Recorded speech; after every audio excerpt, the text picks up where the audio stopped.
How to beat overwhelm on the farm or homestead, or just in life in general.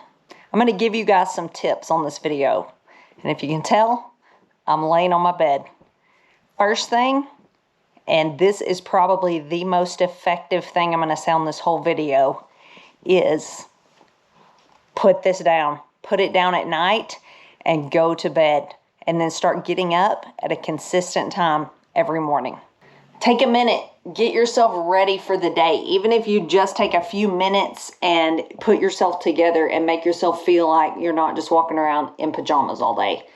But no judgment here because I've done that many times. I don't know if y'all can hear all the birds, but it is a beautiful, wonderful time of year. Everything is starting to come to life. I don't know if you can see the cows behind me over across the road. There's green popping up everywhere. There's seed starts growing. It's gonna be time to mow. Not too long from now, we have chickens separated with the rooster that they belong with so we can incubate eggs. There's just one thing after another, but at the same time with that can come overwhelm. So how do we combat that? Is there even any way to combat that, or is it just part of it? Well, on this video, I'm going to show you some of my tips and tricks that I use because I can get overwhelmed very easily. I can get way too many things going to where I'm not accomplishing much of anything because I'm just sitting in overwhelm. The first one at the beginning of this video is probably the most important, and that is getting enough sleep.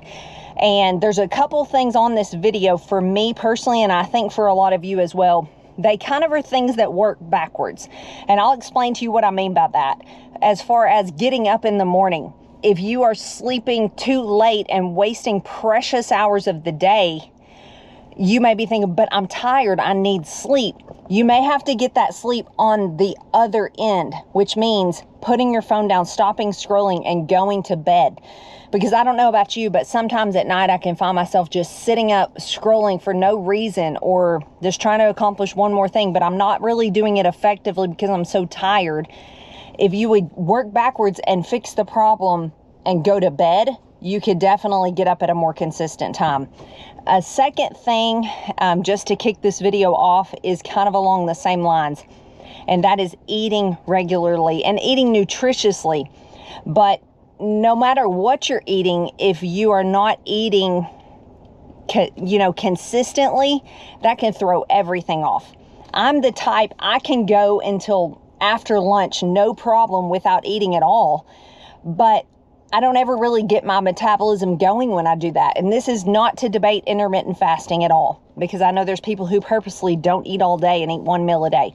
I can't do that. It doesn't work for my body. And what happens when I don't eat is then when I do eat, I'm too hungry and I overeat, or I get to feeling weak before I've ever eaten. And the nature of the work we do here, I can't consistently go without eating and function at a high level. So that's another thing that works backwards. I have also had a lot of stomach problems over time. So eating too late at night is very detrimental to me and really to everyone. But it works backwards. If you don't eat breakfast at a decent time, you're not hungry for lunch at a decent time. You eat way too late of a lunch, so you're definitely not hungry for supper at a decent time. So you want to be eating way too late. That comes back and affects your sleep, so you're not really resting as well as you can because you're still digesting food that should have been digested several hours before you went to bed. Eating is highly critical, and when you eat is highly critical. The next thing is something I've been doing.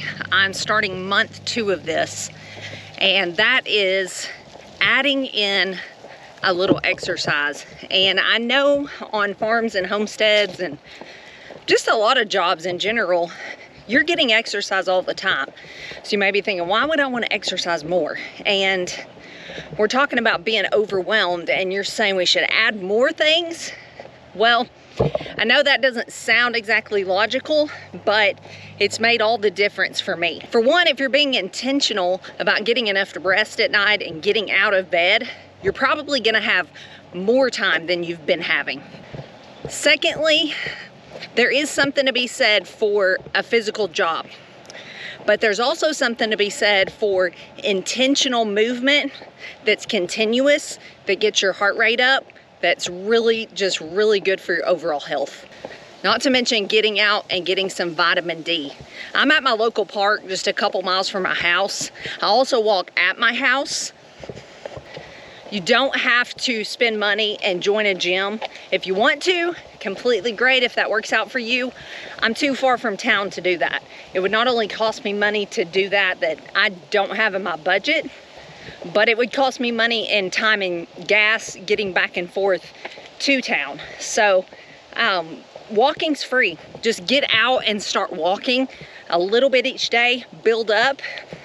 And I think you'll see some amazing benefits to how much overwhelm you feel because of what it does for your mood and your overall mental health, as well as once you get up and, you know, put the phone down or walk away from the computer and get moving like this, I'm so much more motivated to go home and just start in and get my work done.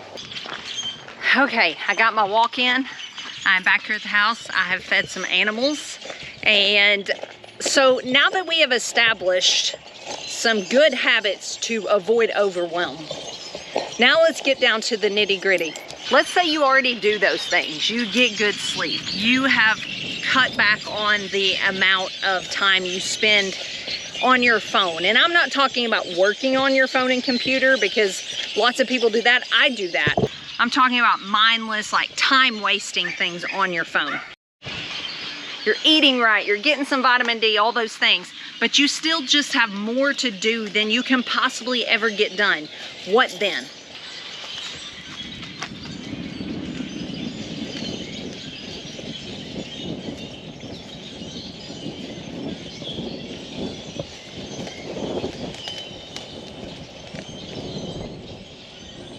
Well, that's a really great question.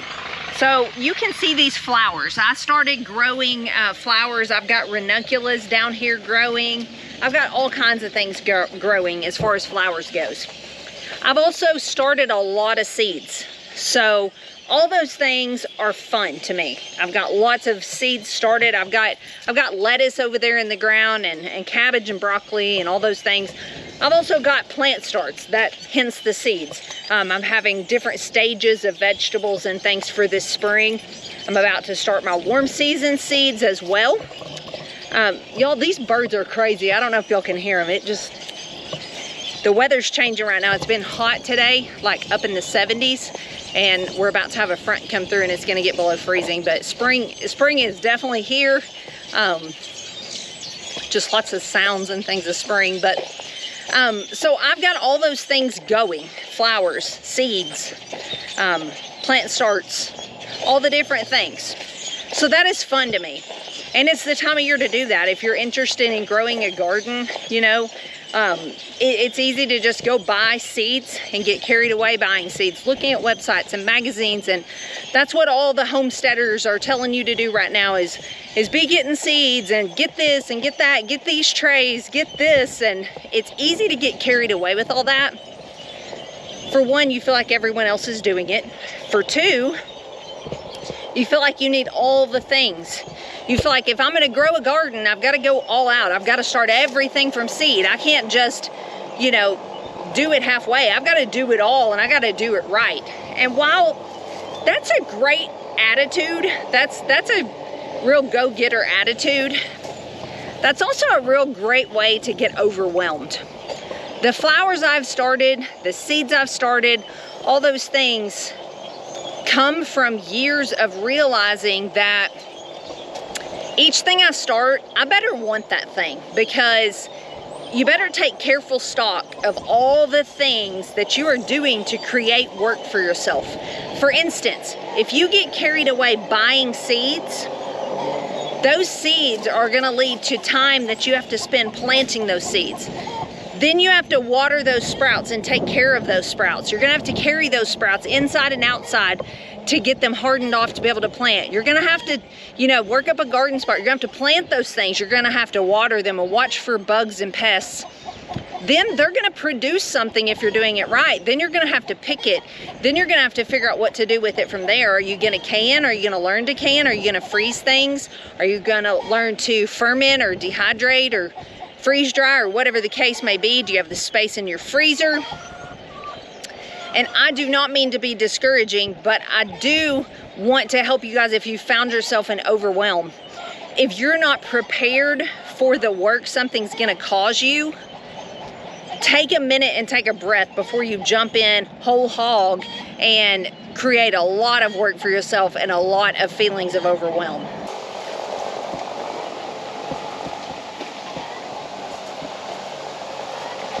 So am I telling you don't grow a garden? It's just too much work? Absolutely not. But don't go so hot and heavy into it that you're making it not fun for yourself, that you're creating more work than you have time in the day to do.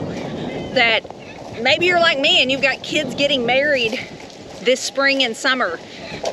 You know, take into account that when this whole garden comes ready to be picked and processed and everything, what phase of life you're going to be in then. Think this thing out before you just jump in. I say that to you guys, and right behind the camera is 2 horses grazing that we had major plans for, that up to this point we have not ridden them as much as we would like. That is hopefully going to change this summer, this spring and this summer, but just take into account each thing that you add and decide, do I really want to do this, or am I being swayed feeling like I should do this? Am I being influenced and I really don't have time for this, don't even want to do it? But if the answer is yes, make it a priority and do it well.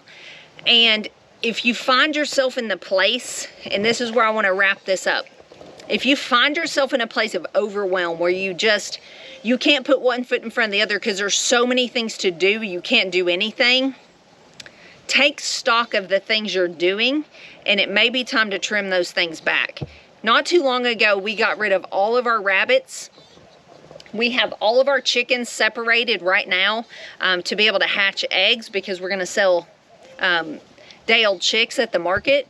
But chickens are something that are easy to get too many of, and I have really had to stand firm that I don't want tons more chickens, because even chickens take time. Washing eggs, gathering eggs, and packaging eggs, and all the things. And then if nobody wants eggs, you're stuck with all these eggs. What are you gonna do with all these eggs? It's just all these little jobs add up to a lot of time and work, and especially if you're trying to work off of your farm or homestead. Thankfully, I'm not. We are trying to build a market, but it will be here on the farm. So I get to be here full time. Ben does not. Maybe some of you, both of you have to work off of the farm. Just be really careful. And if you find yourself in a place of overwhelm, it might be time to trim some things back and think, you know, this was serving a purpose for us at the time, like the rabbits for us, but it's not now. So it's time to let these go on to someone else who can utilize them and do it well and take some stress off of me. And I want to end with this. If you find yourself doing all those things and you still just feel like you are in a valley and you're down and you can't get anything done because you feel like there's too many things to be done, and you're just in a dark place and you don't even know why, find someone to talk to. There's no shame in that. We've all had times where, you know, we weren't in a good place. So there's no shame in saying, hey, I need some help, whether that's to, you know, a friend or family member, or whether that's to a professional. Maybe you need to go to the doctor or whatever the case may be. But don't stay there. That's the main thing. Don't stay there, because whether you're a farmer, homesteader, whatever the case may be, or not at all, we can all find ourselves in a place where we got ourselves too busy, too bogged down, too overwhelmed, too discouraged, and we all have to readjust from time to time. So I just encourage you to do that. This thing is meant to be enjoyed, especially if you're like hobby farming, like a homestead raising food. It's meant to be a beautiful, enjoyable process. So do what it takes to get back to there. If you've found yourself, you've strayed from there, maybe you started shooting YouTube videos and you just don't have time to even enjoy the life that you're living. Stop shooting videos for a while. Get back to your why. Get back to the heart of the whole thing and get rid of this overwhelm. And I promise you, you will feel so much better, because believe me, I have been there. Thanks for watching. Thanks for hanging out with me. I hope I've given you some helpful tips. We're coming out of winter, some of us faster than others. So enjoy this beautiful time of year. Let me know down in the comments what you've got going on. What are you growing? What are you into right now? What are you doing? I'll see you guys on the next one. And Ben is having surgery. He may already have had it by the time you see this. In fact, I'm probably going to edit this while I'm sitting there waiting on the surgery to be done. So I'll be letting you know how that went. And just thanks for the prayers, and keep them coming. See you guys on the next one. Thanks for watching, and God bless.